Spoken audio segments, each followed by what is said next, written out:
L'enchère était terminée avant même d'avoir commencé. Du moins, c'est ce qu'il semblait aux curieux massés près des marches du palais de justice du comté. Une certitude morbide planait dans l'air lourd, prélude à l'inévitable. Tous connaissaient le sort de la ferme Miller, une autre victime des mauvaises saisons, de la malchance et de ce qu'ils appelaient les temps modernes. Au milieu des murmures de pitié et des jugements hâtifs, se tenait Elias Thorne. Ses mains burinées par des décennies de labeur restaient croisées devant lui, son regard scrutant l'horizon lointain plutôt que les visages anxieux. Il n'y avait aucune trace de désespoir dans ses yeux, seulement une quiétude déconcertante, presque énigmatique. Les experts de la ville, citadins en costume trop cintré, agitaient des papiers, parlant de rendements défaillants et de dettes insurmontables. Les voisins, bien que bien intentionnés, hochèrent la tête avec un air grave, persuadés qu'Elias avait fait son temps. Ne voyait-il pas l'évidence? La terre l'avait abandonné? Mais qu'est-ce que l'évidence? Sinon la surface des choses pour ceux qui refusent de regarder plus profond. La résilience, comme une graine dormant sous le gel, ne se manifeste pas à la première inspection. Le savoir pratique, celui qui s'enracine dans la terre et non dans les registres bancaires, est souvent invisible aux yeux pressés. La terre, elle, est un juge silencieux, d'une impartialité redoutable. Elle ne connaît ni les bilans financiers, ni les cours boursiers. Elle honore le travail acharné et la patience infinie. Elle enregistre chaque goutte de sueur, chaque effort, chaque sacrifice comme une promesse tacite gravée dans son humus. Les marchés, avec leur appétit vorace pour le profit immédiat, ne pouvaient comprendre cette relation ancestrale. La ville exigeait des preuves rapides, des rendements spectaculaires. Mais le sol, lui, attendait. Il chérissait les secrets des semailles et des rotations, des rythmes lents que personne ne pouvait accélérer. Elias avait toujours compris que la véritable richesse ne se mesurait pas en chiffres éphémères, mais en la santé d'un sol bien entretenu. N'était-ce pas là la sagesse des anciens, transmise non par des livres, mais par le contact direct et respectueux avec l'élément nourricier? Son calme en était la preuve vivante. Pour les spectateurs, cette sérénité ne pouvait être que de la résignation, l'acceptation fataliste d'une défaite annoncée. Ils interprétaient son silence comme un aveu d'impuissance. Mais le silence d'Elias était la langue de ceux qui écoutent la terre, de ceux qui savent qu'elle a ses propres délais et ses propres vérités. La terre était un dépositaire de vérité, une bibliothèque vivante où chaque labour, chaque plantation, chaque récolte racontait une histoire. Elle gardait en elle la mémoire des pluies passées, des sécheresses traversées, des efforts déployés. Et elle ne mentait jamais à ceux qui savaient dire ses signes. Ainsi, pendant que la foule s'apprêtait à assister à ce qu'elle croyait être une fin, Elias, lui, savait que d'autres chapitres restaient à écrire. La vraie bataille avait déjà été gagnée bien avant, dans l'ombre et le silence, et ce que personne ne voyait ou refusait de voir était déjà planté depuis des années, attendant le bon moment pour éclore. La profondeur de son calme, ce jour d'enchère, n'était pas le fruit du hasard, mais d'une vie entière dédiée à une préparation invisible, celle que les livres de contes ignorent. Longtemps avant que l'ombre de la faillite ne plane sur la ferme Miller, Elias avait cultivé une autre sorte de richesse.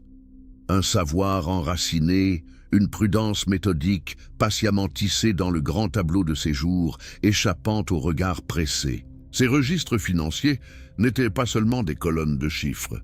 Ils étaient le reflet d'une discipline de fer, une cartographie des saisons à venir et des intempéries passées. Chaque décision était une semence plantée, non pour une récolte rapide, mais pour la résilience future, une provision contre les années maigres. N'est-ce pas là une forme de capital bien plus solide que l'argent volatile? De même, chaque document légal, chaque contrat scrupuleusement vérifié était pour lui un protecteur silencieux, une ligne de défense invisible que l'on érige pierre par pierre dans l'indifférence générale. Ses voisins s'amusaient de son excès de zèle, le considérant comme un homme figé dans un temps révolu, attaché à des paperasses quand l'avenir appelait à l'audace. Pourtant, la véritable audace d'Élias résidait dans son apprentissage continu de la terre elle-même. Il connaissait les veines d'eau souterraines, les humeurs du vent, le langage des nuages. Ce savoir, amassé à la sueur de son front, était un actif intangible qui se bonifiait avec le temps, une monnaie que seule la terre et lui comprenaient vraiment. Pour la plupart, cette minutie était une perte de temps, une lenteur incompatible avec l'effervescence du monde moderne, avide de gains instantanés. Il cherchait la fortune dans les bourses, tandis qu'Élias la trouvait dans la composition de son limon. Combien de fois la véritable maîtrise est-elle confondue avec de la simple entêtement? Ce travail en profondeur, cette patience infinie, avait forgé en lui une intelligence pratique, une acuité que les diplômes ne pouvaient conférer. Le savoir, pour Élias, n'était pas une information glanée, mais une compétence affûtée par l'usage, une force invisible, accumulée dans les jours sans gloire, bien loin des projecteurs. Alors que d'autres couraient après les promesses éphémères des récoltes miracles, Élias investissait dans la compréhension des cycles longs, dans la régénération lente mais sûre de son domaine. Son capital n'était pas spéculatif, il était organique, pulsant au rythme des saisons, un bouclier contre l'imprévu. Ce que les experts voyaient comme de l'immobilisme était en réalité la lente construction d'une fondation inébranlable. Son approche, souvent moquée, était le reflet d'une sagesse qui transcendait la logique du profit immédiat. Qu'est-ce que nous héritons vraiment qui ne se révèle à nous que lorsque la tempête arrive? Ces racines profondes, invisibles aux yeux de la foule pressée, étaient la véritable histoire de la ferme Miller. Elles attendaient, silencieuses, le moment opportun pour révéler leur force. Et c'est cette force, fruit d'années de travail acharné et de discrétion, qui allait bientôt redéfinir la notion de valeur pour tous. Cette fondation inébranlable, si patiemment érigée, se heurta bientôt à l'implacable rationalité des institutions, à ces bastions de chiffres et de projections immédiates. Les conseillers financiers, aux visages lisses et aux arguments rodés, défilaient à la ferme Miller, scrutant les bilans avec une perplexité croissante. Comment un homme pouvait-il, selon leur grille d'analyse, être si serein face à l'inéluctable? Leur vision, conditionnée par les courbes de croissance, peinait à saisir les cycles plus lents de la Terre. Les banquiers, avec leurs formulaires standardisés et leurs clauses préétablies, écoutaient d'une oreille distraite les explications d'Élias sur la fertilité du sol, la rotation des cultures, les réserves d'eau patiemment construites. Ces détails agraires n'avaient aucune valeur monétaire immédiate à leurs yeux, aucun impact visible sur les graphiques de rentabilité à court terme. Pour eux, le problème était clair, des fonds manquaient, et les solutions qu'ils proposaient ignoraient toute forme de savoir ancestral. Chaque document qu'Élias présentait, des relevés hydrologiques méticuleux aux contrats d'approvisionnement alternatifs pour les années sèches, était perçu par l'appareil bureaucratique comme une preuve de son archaïsme, une complication inutile. Pour les avocats qui les examinaient, c'était une montagne de paperasse à écarter, un fardeau légal. Mais pour Élias, ces papiers n'étaient pas des obstacles, mais les murs protecteurs d'une forteresse invisible bâtie pour l'avenir. La conversation tournait en rond, une danse absurde entre les faits de la terre et les fictions financières. Les experts parlaient d'optimisation, de restructuration, de découpage de parcelles. Élias parlait de patience, d'équilibre écologique, de transmission. Leur monde ne se rencontrait pas. Comment pouvaient-ils valoriser ce qu'ils refusaient de voir, ce que leur modèle ne pouvait quantifier? La Terre, elle, ne se réduisait pas à une ligne de budget. Les documents, ces graines silencieuses qu'Élias avait semées avec tant de précaution au fil des ans, attendaient leur heure. Chaque acte notarié, chaque permis de rétention d'eau, chaque contrat de vente prévisionnelle n'était pas une simple formalité administrative. C'était un élément essentiel de sa stratégie de résilience, une brique discrète dans la muraille qui l'érigeait, non pas contre le monde, mais pour préserver son intégrité et celle de son héritage. Une frustration contenue montait en lui, non de colère, mais d'une lassitude profonde face à cette incapacité à voir au-delà de l'immédiat. Le narrateur, cependant, observait cette scène avec une confiance grandissante. Le jeu n'était pas terminé, loin de là. La véritable force d'Elias ne résidait pas dans sa capacité à convaincre ses hommes en costume, mais dans la solidité de sa préparation, un art que les bilans ne pouvaient évaluer. Car la croyance répandue selon laquelle la valeur est immédiatement monétisable et visible sur des tableaux Excel ignorait une vérité fondamentale. La valeur profonde, celle qui perdure, se révèle souvent dans l'adversité, dans les détails que personne n'a jugé bon d'examiner. N'est-ce pas souvent dans les marges oubliées des contrats que se cachent les clés des victoires les plus inattendues? Ce que les spécialistes considéraient comme des arguties légales ou des curiosités comptables, Elias savait que c'était la colonne vertébrale de sa défense. Chaque ligne imprimée, chaque signature apposée avec soin représentait un investissement de temps et de prévoyance. Ceux-ci étaient les véritables bastions de sa ferme, bien plus solides que les promesses éphémères échangées dans les bureaux climatisés, loin de la terre. Pourtant, au milieu de ces piles de papier balayées du revers de la main, se nichait une clause, un paragraphe rédigé en petits caractères que personne n'avait daigné lire attentivement. Ce que tous considéraient comme un simple formalisme contractuel, un point sans conséquence, était en réalité la fondation silencieuse de son contre-attaque, la pièce maîtresse d'une stratégie que seule la Terre et Elias comprenaient. Maintenant, la véritable histoire commence à être racontée, non par les mots pressés des autres, mais par les actions délibérées d'un seul homme. Permettez-moi de faire une pause ici, car c'est le point où l'ignorance se heurte à la sagesse accumulée et où le silence de la préparation devient assourdissant.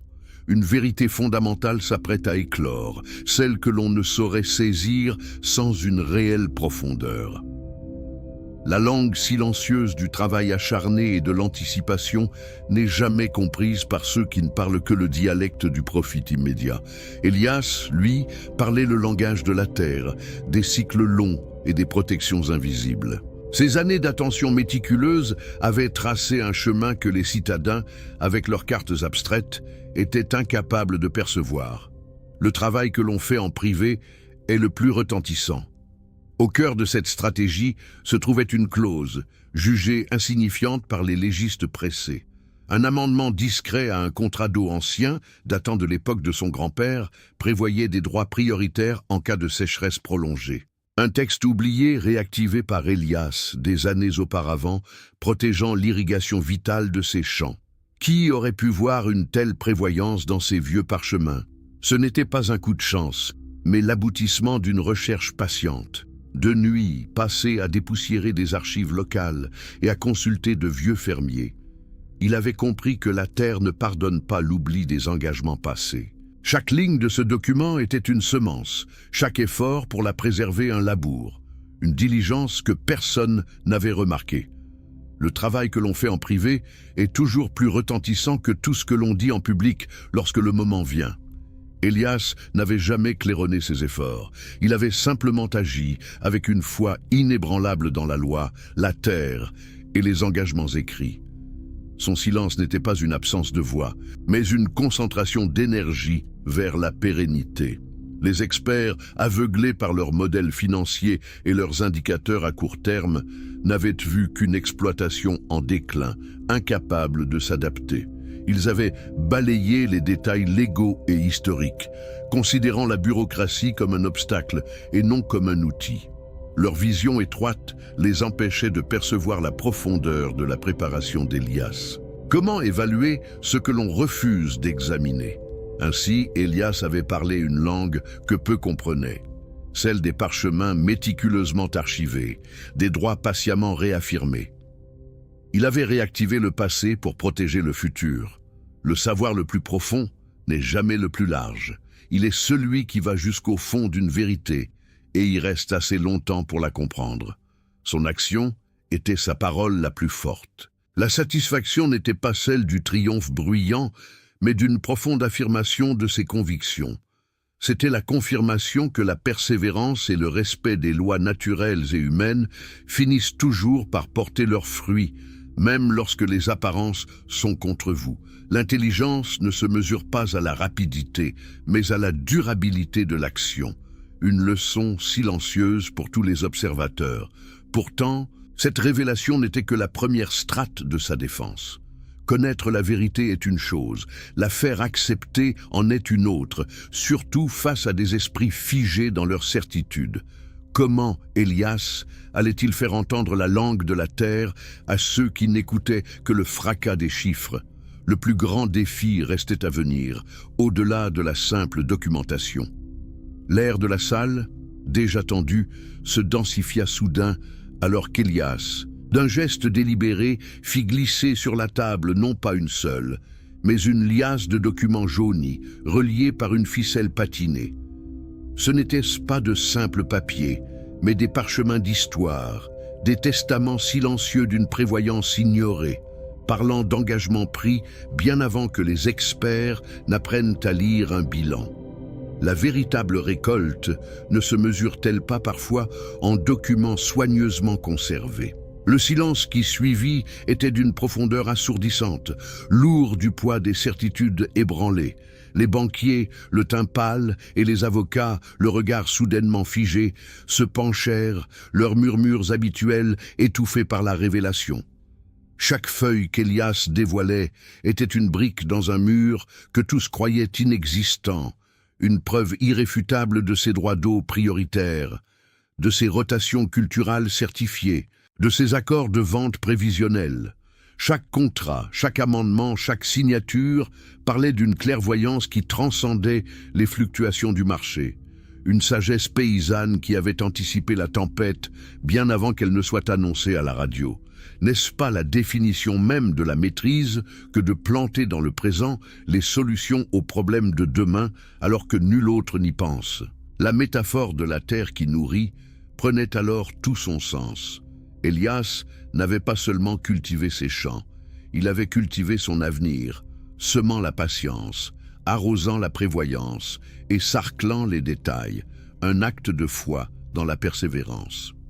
Ces documents étaient les fruits d'une moisson invisible, une provision contre l'ignorance et la cupidité. Les visages des spécialistes trahissaient un mélange de gêne et de fascination. Ils avaient cherché des failles dans ses comptes, des brèches dans son modèle économique, mais ils se retrouvaient face à une forteresse inexpugnable, bâtie avec le temps et la sagesse. Leurs graphiques et projections s'effondraient devant l'évidence d'une réalité qu'ils n'avaient pas voulu voir. Un soupir collectif traversa l'Assemblée lorsqu'il fut clair que les arguments d'Elias étaient non seulement inattaquables, mais qu'ils transformaient la défaite annoncée en une victoire retentissante. Il ne s'agissait plus de savoir si la ferme Miller pouvait être sauvée, mais de reconnaître qu'elle n'avait jamais été en danger, du moins pas de la manière que tous avaient imaginé. La croyance répandue selon laquelle la valeur est immédiatement monétisable et visible sur des tableaux Excel ignorait cette vérité fondamentale. Elias avait prouvé que le capital le plus précieux ne se trouve pas toujours dans les colonnes de chiffres, mais dans les couches profondes de la préparation et de l'intégrité, invisibles aux yeux pressés. Ce triomphe n'était pas bruyant, mais d'une dignité tranquille, la confirmation que l'investissement dans l'ombre porte toujours ses fruits à la lumière. Les experts, qui étaient venus pour prononcer un verdict, se retrouvaient face à une leçon, leur certitude volée en éclats par la résilience d'un homme et la mémoire de la terre. Le silence qui s'installa ensuite en disait plus long que tous les discours. C'était le silence de l'humilité forcée, de la reconnaissance tacite d'une vérité qui avait longtemps échappé à leurs calculs. Leurs regards, auparavant emplis de pitié ou de condescendance, se chargeaient désormais d'une compréhension nouvelle, d'un respect non verbalisé. Elias se leva, ses yeux balayant l'assemblée. Il ne dit qu'une phrase, sa voix calme mais empreinte d'une gravité inébranlable. On ne peut pas cueillir ce qu'on n'a pas semé, ni vendre ce qu'on n'a pas défendu. La terre se souvient de ceux qui se préparent pour elle. Un conte pour nous. Stories worth remembering. Subscribe and stay with us. Le tumulte des enchères s'apaisa, mais l'écho de la vérité révélée résonna bien au-delà des murs du palais de justice. La ferme Miller, loin de sombrer, devint un phare, un testament vivant de la sagesse paysanne et de la prévoyance patiente. C'était une démonstration claire que la valeur réelle ne se dévoile souvent qu'après la poussière retombée, quand les fondations silencieuses sont testées. Les conséquences de cette journée s'étalèrent comme un champ fertile après une bonne pluie. La réputation d'Elias, d'abord entachée par l'incompréhension, fut restaurée et même élevée, non par un triomphe éclatant, mais par l'éclat tranquille d'une intégrité inébranlable. Sa méthode, autrefois raillée, devint un modèle de résilience face à l'imprévu économique. La ferme Miller ne fut pas seulement sauvée, elle prospéra, devenant une robuste chaîne, ses racines profondément ancrées dans la terre nourricière des traditions et de l'innovation réfléchie. Chaque graine semée, chaque document archivé, chaque précaution prise s'épanouissait en une moisson de stabilité et de respect. Peut-être le plus surprenant fut le lent changement d'attitude de certains experts. Confrontés à une preuve irréfutable, ils commencèrent à réévaluer leur modèle, à se demander si les chiffres ne devaient pas parfois céder le pas à la connaissance du terrain, au savoir intemporel transmis par la terre elle-même. Elias, toujours fidèle à son rythme, continua de cultiver son domaine avec la même dévotion. Mais désormais, les jeunes agriculteurs venaient frapper à sa porte. Ils ne cherchaient pas des astuces rapides, mais la source de sa profonde sagesse, le secret de sa pérennité. N'est-ce pas le véritable héritage? Inspirer les générations futures? Son legs fut comme un fleuve pérenne, ses eaux claires irriguant non seulement les terres de la ferme Miller, mais aussi les esprits de ceux qui apprenaient à regarder au-delà des apparences. Il prouva qu'une préparation minutieuse et une persévérance silencieuse sont les véritables garants de la liberté et de la dignité, au-delà des caprices du marché. La leçon la plus profonde qu'Elias transmit, sans jamais la formuler explicitement, était que la richesse véritable se construit dans l'invisible, dans la constance du travail acharné et le respect des cycles naturels. C'est une vérité que l'on n'apprend pas dans les écoles de commerce, mais en foulant le sol et en écoutant le vent. Alors, tandis que le soleil continuait de se lever sur la ferme Miller, les chants d'Elias, plus que jamais, témoignaient d'une prospérité qui n'avait rien à voir avec le hasard. Il racontait l'histoire d'un homme qui, en restant fidèle à ses convictions et à sa terre, avait déjoué les pronostics et redéfini la réussite. Ce que l'on qualifie souvent de chance n'est en réalité que le point de rencontre entre une préparation méticuleuse et l'opportunité. La force d'Elias résidait dans sa capacité à voir et à honorer les engagements invisibles que la terre attend de ceux qui la cultivent avec respect. La terre se souvient de ceux qui se préparent pour elle, et les silencieux ont toujours été ceux qui en savaient le plus. Un conte pour nous, Stories Worth Remembering. Subscribe and stay with us.